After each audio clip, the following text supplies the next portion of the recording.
In my last video, I shared with you some wonderful tools that you can use to help kids identify their emotional state.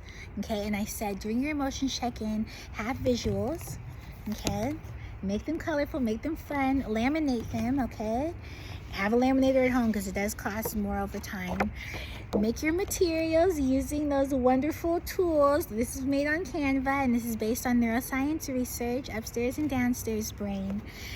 And so I like to have these on hand because then kids are like, oh, it gives them more self-understanding. And self-understanding is really important when we talk about helping kids learn how to be responsible for themselves and take care of themselves, okay? Now, there are some wonderful materials out there, and I'm gonna be sharing one of them today. This is called Math Minutes, okay?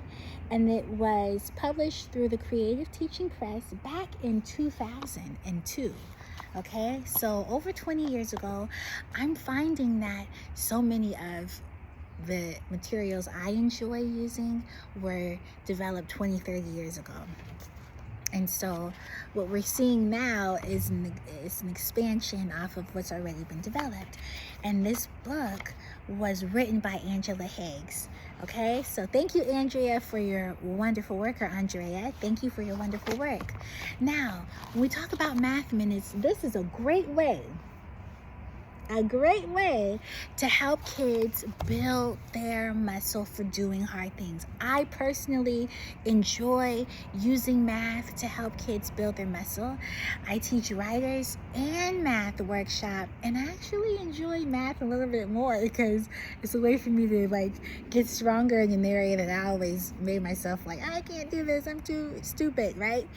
And so many of us Americans will say, we bond on not being able to do math. Oh, I can't do math, you neither? Oh good, let's go get some pizza, And so it's just no, let's learn how to do it so we can help our kids, so they can advance and solve problems. Now this is second grade, okay? And you may want to just pick up this book and get into it because it has, the format is very exciting. There's a lot of minutes in there. There are 10 questions, and on every page there's 10 questions, which is really, really good. So you're spending about 6 seconds per question, okay? And it advances with each minute. So you start at minute 1 and you get up to minute 100, okay? Imagine doing this with your child and them building confidence because they're able to problem solve. That to me is so exciting. It's so exciting and it's so enriching. Now, what they'll learn how to do, place values, skip counting, fact family, symmetry, measurement, money, addition, perimeter, all of these things that actually build up for middle school and high school math. And this is second grade level. Now, I want to share something with you that's really important.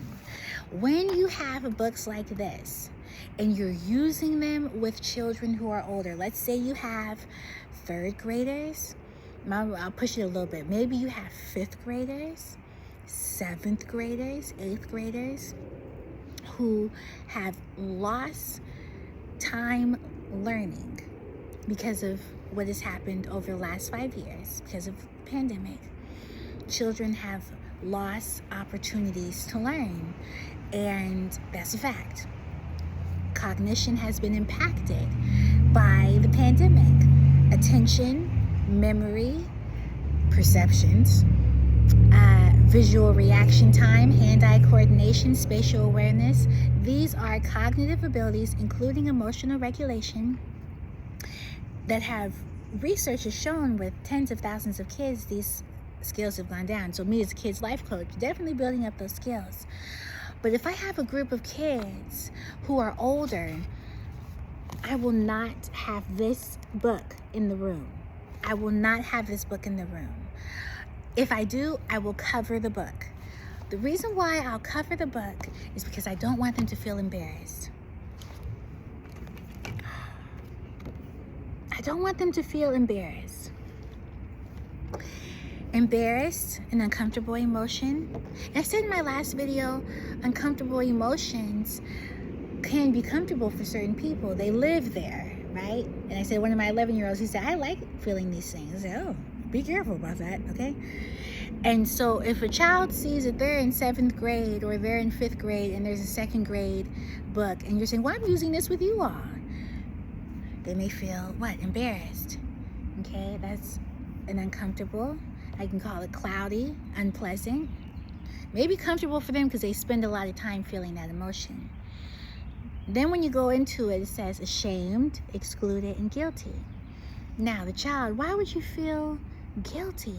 Because no one was sitting down with me to teach me this. Or maybe they tried and I did not get the information. This is very challenging, okay? And so that's the emotional pain that develops. And emotional pain, or pain in general, has 3 sides to it. There's a sensation of pain. There's the emotional part. That would be the guilt description. And then there's the cognitive piece. What am I thinking about that? And so when we have young people who are feeling guilty because they don't know how to do the math, now you are, where are you? You're downstairs. You're downstairs and you can't learn anything new down here. This is the zone, the survival region of the brain where language is not produced, so they may not be able to speak, right? If they are processing that and then their autonomic nervous system is having a response, maybe they want to fight, but they can't talk. This is really, really important. This is really important for us as adults. We have to be aware of what the problem is so we can solve it and come with a variety of solutions to meet a variety of wonderful people. The children are not the problem. The problem is they're not being attended to and being developed. They're being exposed, but they're not being developed intentionally, okay? And so when they're down here and they can't process it, and that they're going through it, but there's not a way to get out of it in the moment. Now they're acting up in your class. Do you remember what I said not to do? Don't have this book laying around if you're teaching 7th graders math. If you want to use this to encourage them, you say, you know what?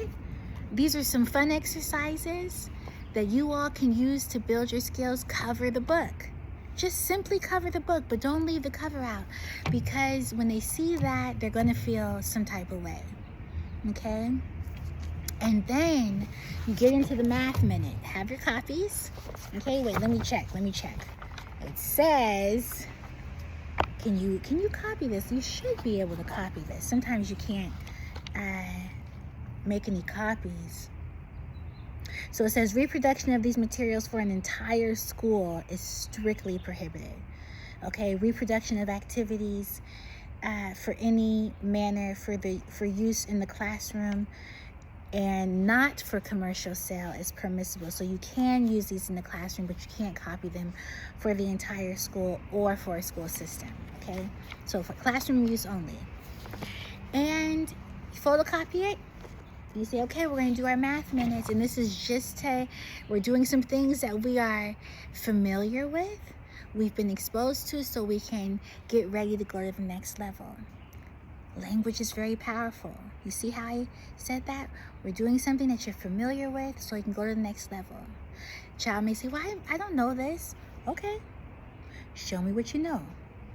Show me what you know. Don't engage with, I say, hold up. That's what I do. I say, hold up. And I have a rapport with my students, so I can do that. With someone I don't know, I say, what's going on? How can I help? Okay, but if we have a rapport, I say, I gotta do that. Wait. Because sometimes the problem is not that big. They're shorter and they're younger. But the problem is this big, and then they feel overwhelmed and helpless. No. This is not that, okay? I say to my students, we have a rapport. Don't start. You can do this. If I don't know you and you don't know me, you're going to be offended. What are you talking about? Don't start, okay? But if I know you, say, don't do it. You can do this. You can do this. Show me what you know, okay? And then you take your next steps from there. Using the math minutes is a great way to build foundational skills, okay? You don't have to say remedial. I was in remedial math in college at Howard University. It's called basic math, okay? So remedial is not bad, but you may want to say foundational skills because they are foundational. That way remedial doesn't sound like what some may associate with retarded, which is a horrible word to use, okay? So let me know what you think of this. Recap, have your emotions ready to be accessed on paper. Don't go into the why. That's a recap from the last video. Use math minutes. Use math minutes to build foundational skills. They can be used in the classroom, but not for the entire school or not for the entire school system. 10 questions a minute. And you say, well, you know what? If your students are needing more time and you see that, say, oh, we would do 2 minutes. We can do 3 minutes. It doesn't just have to be 60 seconds. Okay, be flexible, okay, and be reasonable. Flexible and reasonable with your standards, okay? And then you take it from there. When you see them working on it and they're having trouble, say, okay, we'll come back to it. We'll come back to it. The key is to help them remain open to possibilities. And when they feel themselves going, say, okay, let's break. Let's take a break. Okay, what do we know? What do we know? If you have a larger group, I know for public school teachers in particular, that is really hard. And you'll have to break them into smaller groups, okay? Now, I'm not going to advise you on what to do because I don't know you personally. If you have a question, ask it in the comments or send me a direct message. But I don't want to advise you because if you're working with a curriculum specialist, a resource specialist, you already have a team of people. You have your principal, the instructional support, you got everybody. I don't want to interfere with what you're being told, okay? But for the emotional piece and for the pain piece, you want to take a break. They're going downstairs now because they're doing a hard task. Our job is to help them come back up. We can do this. Show me what you know. Show me what you know. And when you say show me what you know, you're actually affirming that they have something, okay? You're affirming what they have. I bless you. I want the best for you.